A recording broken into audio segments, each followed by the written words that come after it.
Chapter 9. I paced the stained beige carpet in my tiny motel room and tried not to punch a hole through the paper-thin walls. It was several hours before dawn, and I was supposed to be trying to sleep, but I couldn't. No more than anyone trapped inside the massive dome caging the population of Vegas could. Anyone who was managing to get some shut-eye would be waking up to an entirely different world. Aurelis had confirmed there was no way in or out from above and had returned even snarkier than usual. Meanwhile, a segment of the special task force that had been assembled was apparently checking subterranean options, but the bastards behind this, whoever it was, had shown too much precision for me to hold out hope for that. People were strung out with anxiety over questions no one had answers to. Reactions so far ranged from terror to outrage. Personally, I had opted for switching back and forth between both in exhausting rhythms. It had taken a while for the penny to drop about just how serious a trap had been sprung. The repercussions were bad enough on the mundane level. Nothing in or out meant no food or medical supplies, no exports, no people movement. Truckers who'd crossed the Mojave Desert expecting to drop off their consignments in Las Vegas had nowhere to deliver to. Incoming flights had been redirected to other airports. Outgoing flights were grounded. And it wasn't like there were alternative transportation options either. We were facing no in- or outbound travel in a city that lived and breathed tourism. Visitors who'd come for a weekend, come in to chance their luck on machines, which were now trapped indefinitely. And locals from both sides of the barrier had been dislocated from their homes. The casinos were making the most of it, putting people up for cheap and making a killing on gambling, but other businesses that relied on any of those systems to function were left hanging. The magic-related repercussions were far worse. As I'd feared, there were 11 other anti-magic devices spread around the dome's perimeter, unable to be deactivated without first taking down the barrier, which meant magic tech was out across the entire 113 square miles of imprisoned city. The most critical systems had backups in place: hospitals, government, law enforcement, and prisons, but those backups weren't designed for long-term use, and sometimes those systems just didn't work as well. There were people in hospitals who would die for want of magically aided medical advancements. Meanwhile, systems of less importance, including many of those relied on by the average private citizen, didn't have backups at all. And with most post-revolution vehicles having been built with some magic tech engines, nearly 2/3 of the cars being driven at the moment the anti-magic devices weren't active, were now clogging the roads, which meant even those with working vehicles really couldn't get anywhere. But these frustrations, fears, financial losses, and inconveniences paled in comparison to what the supernaturals trapped inside the anti-magic zone were facing. For humans, magic was something added. It was supplemental. It was useful. It was an integral part of our daily lives, and losing it was an inconvenience, but it was not essential.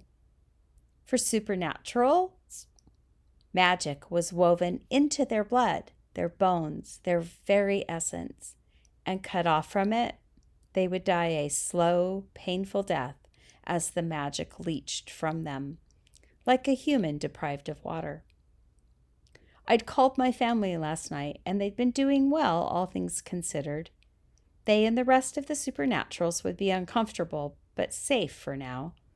But after 2 or 3 days, the casualties would start trickling in, and after 4 or 5, that trickle would become a flood. A deluge of death I didn't want to begin to comprehend. If the army of task force personnel had figured out who was responsible, they weren't sharing the news with the rest of us. Was it by design or unhappy coincidence the perpetrator had selected Vegas, a city with such a large supernatural population, to spring their anti-magic trap? What was their agenda? Why would someone want to hold an entire city hostage? And more pressingly, how long was it going to go on? The terrifying unknown was preying on everyone's sanity. No one knew what was coming, which left fear and wild speculation to run rampant. I knew this because the TV and internet still worked both in and outside the anti-magic zone. I wasn't sure whether that would prove a blessing or a curse, and I couldn't help thinking that if the task force was withholding information, it must be really bad if those in charge had decided to keep it to themselves. Turned out I couldn't help thinking about a lot of things. 3 steps reached the paper-thin wall. Turn. 3 steps reach the barely used bed. Turn 3 steps, contemplate banging my head against the wall, because the pain would be preferable to the fear gnawing my belly. Turn 3 steps. Ugh! I had to get out of this motel room. Aurelis. I'd bet money she was awake and listening to the police scanner. And she wasn't suspended either, which meant she might know something that I didn't. Thus inspired, I shed my crappy motel room like a too small skin and jogged the 6 blocks to her far more upscale hotel. Dad's car was stuck on the other side of the freaking barrier, naturally. So I'd braved the chaos at the shops earlier to acquire a pair of shoes. Never did find that other shoe. And I was glad for it now. Any action, any new information, any progress, even if it left me just as powerless to act as before, was better than climbing the walls or pacing the floor of my room. The difference between Aurelis' hotel and mine was like night and day, but I didn't care about any of that. I navigated my way to her door and knocked. As soon as it opened, the muted voices of both the scanner and the TV news confirmed my guess about what my partner had been up to. Aurelis looked down her majestic nostrils at me. Nice shoes. All right, there hasn't been a lot of options when I've been going shoe shopping, especially once I narrowed them down to a pair of within budget, I am suspended, remember, trainers, things I could run in. I'd had a choice of vomit green, boring black, or all over sparkles. Maybe I'd already been going crazy because I'd chosen the sparkles, thinking they might cheer me up. I would totally do that too. But they hadn't. But perhaps they'd provide my dragon partner some amusement. The situation wasn't any easier on her. Jealous? I asked, prepared to stretch this moment of levity out for all that it was worth. For both of us, maybe. All the stories say dragons like shiny things. Huh. Material wealth is easy to obtain, especially for one with a dragon's advantages. Knowledge is a far superior challenge. There, she looked cheerier already. Well, that sounds noble and all, but we both know you just want an excuse to spend all your spare time with your snout in a book. Her reptilian copper head acquired a hoity-toity air. As your Mark Twain once wrote, the man who does not read has no advantage over the man who cannot read. He may have been ignorant enough to exclude other species and genders in his musings, but he wasn't wrong. I bowed my head to hide a smirk. Ah, well, as it happens, your wealth of knowledge is exactly why I'm here. I looked up hopefully, and she stepped back, allowing me to enter. Got any inside news? No. Her tail lashed about, and I feared I'd undone all of the good of our conversation, but the movement must have been performed with great restraint. Otherwise, she'd cause far more damage to her room's very nice solid walls than I could have to my flimsy, inadequate ones. There are too many lesser incidents clogging up the lines. How am I supposed to learn if someone has broken into my home? My book collection, Koala Brain! I knew this was an insult only from her tone and past explanation.